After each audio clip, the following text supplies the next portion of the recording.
Good morning Odisha. आज सकाळ बहुत बड़ बड़ गुरुत्वपूर्ण खबर गुड़िक रही जो खबर गुड़िक आपण मैंने जाना निहाती दरकार। तेबे आस जाना कौन से गुरुत्वपूर्ण खबर ता पूर्व आपण वीडियोटी को लाइक करंतु, तले थिबा नाली कलर सब्सक्राइब बटन को क्लिक करी सब्सक्राइब करने सहित पाखर थिबा बेल घंटी को क्लिक करंतु, जहा फल आपण आमर प्रत्येक वीडियो सर्वप्रथमे पाई परिबे। आजिर प्रथम मुख्य खबर हैला अस्थायी स्वास्थ्य केन्द्र चोरी। कलाहांडी जिला जुनागढ़ ब्लॉक कलियाकुंडल अस्थायी स्वास्थ्य केन्द्र कोठारे रही जड़े प्रवासी मोबाइल घंटा और जीन्स पैंट चोरी हो जाइछि। एने सोमवार स्थानीय पंचायत कर्मचारी थाना अभियोग करिसेंती। बड़ दुखर कथा, जदि प्रवासी पॉजिटिव बाहर कोरोना हेले चोरीर कौन हम ता परिवार कौन अवस्था हेबो। माने एही घटना को ए वीडियो माध्यम देखि पारुथिबे। राति 2:24 रे जड़े दुर्बृत्त प्रवेश करुछि, हेले से दुर्बृत्त किए एपर्यंत जना पड़ी नाही। ए वीडियोटी कलियाकुंडल अस्थायी स्वास्थ्य केन्द्र सीसीटीवी कैमरारू रेकर्ड करा जाइछि।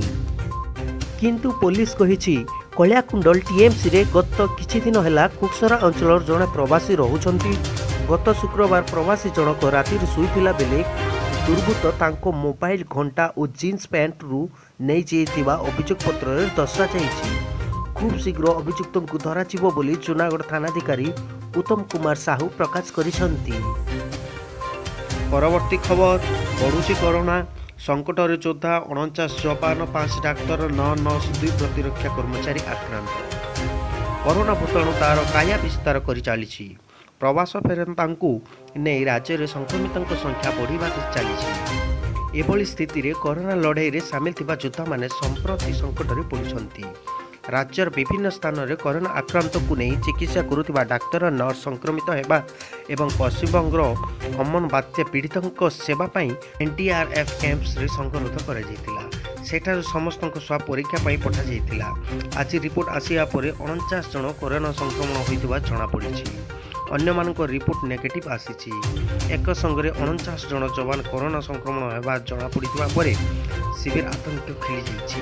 तेबे सेमानक संकरोध रे थिबा गोष्ठी संक्रमण को संभावना क्षीण बोली स्वास्थ्य विभाग जड़े अधिकारी कहिसंती।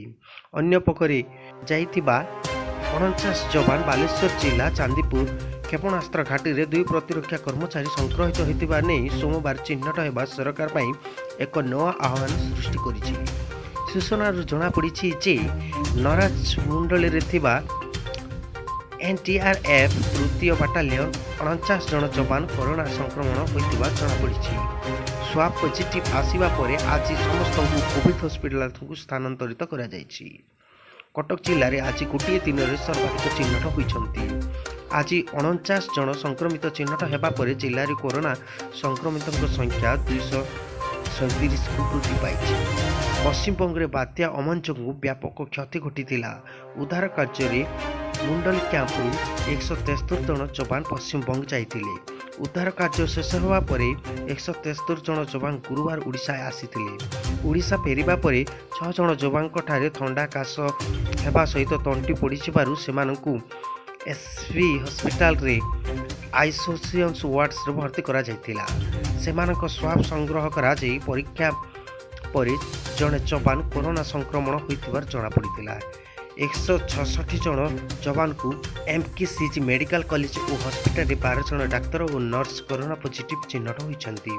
सेतिर 4 जन डाक्तर और 8 जन नर्स रहिछंती। एही डाक्तर और नर्स माने जड़े लक्षण विहीन कोरोना रोगी चिकित्सा करी संक्रमण होइतिबार सूचना मिली। परवर्ती खबर दिल्ली रे पुणी भूमिकंप एप्रिल रु 16 थर हेलानी। जातीय राजधानी दिल्ली रे आज पुणी थे भूमिकंप होइछि। रिएक्ट स्केल रे 2.1 तीव्रतार भूमिकंप आज पुणी थे दिल्लीवासी को भयभीत कर देइछि। भूमिकंपर केन्द्रस्थल दिल्ली गुरगांव सीमार थिला बेले आज अपराह्न 1टारे प्राय 18 किलोमीटर गभीरता भूमिकंप होइतिला। उल्लेखयोग्य एप्रिल मासरू आज सुधा दिल्ली एनसीआर निकटरे 16 थर भूमिकंप हेलानी। गत मासरे मध्य घंटाक मध्य 2टी भूमिकंप हरियाणा को दोहलाई देइतिला। भूमिकंपर प्रभाव दिल्ली रे मध्य अनुभूत होइतिला। मे 29 तारिख राति 9 टारू 10टा मध्य ବୃହତ୍କରରେ ଏହି ଭୂମିକମ୍ପ ଦେଖାଯାଇଥିଲା। ଏହାର ପୂର୍ବଦିନ ସନ୍ଧ୍ୟାରେ ଫରିଦାବାଦରେ 2.5 ତୀବ୍ରତାର ଭୂମିକମ୍ପ ହୋଇଥିଲା। ସେହିପରି ମେ 15ରେ 2.2 ତୀବ୍ରତାର ଭୂମିକମ୍ପ ହୋଇଥିଲା ବେଳେ କେନ୍ଦ୍ରୀୟ ଦିଲ୍ଲୀ ଏହି ଭୂମିକମ୍ପର କେନ୍ଦ୍ରସ୍ଥଳ ଥିଲା। ମେ 10ରେ ମଧ୍ୟ ଦିଲ୍ଲୀ ଓ ନିକଟସ୍ଥ ଅଞ୍ଚଳରେ 3.4 ତୀବ୍ରତାର ଭୂମିକମ୍ପ ଅନୁଭୂତ ହୋଇଥିଲା। ପୂର୍ବରୁ ଏପ୍ରିଲରେ ଲଗାତାର 2 ଥର ଭୂମିକମ୍ପ ହୋଇଥିଲା। ତେବେ ଦିଲ୍ଲୀରେ ଲଗାତାର ଭୂମିକମ୍ପ ହେବା ଦ୍ୱାରା ଏହା ଆଗକୁ ବଡ଼ ବିପଦ ସୃଷ୍ଟି କରିପାରେ। ଦିଲ୍ଲୀରେ ଆଗକୁ ଏକ ବଡ଼ ଧରଣର ଭୂମିକମ୍ପ ହେବ ବୋଲି କୁହାଯାଉଛି।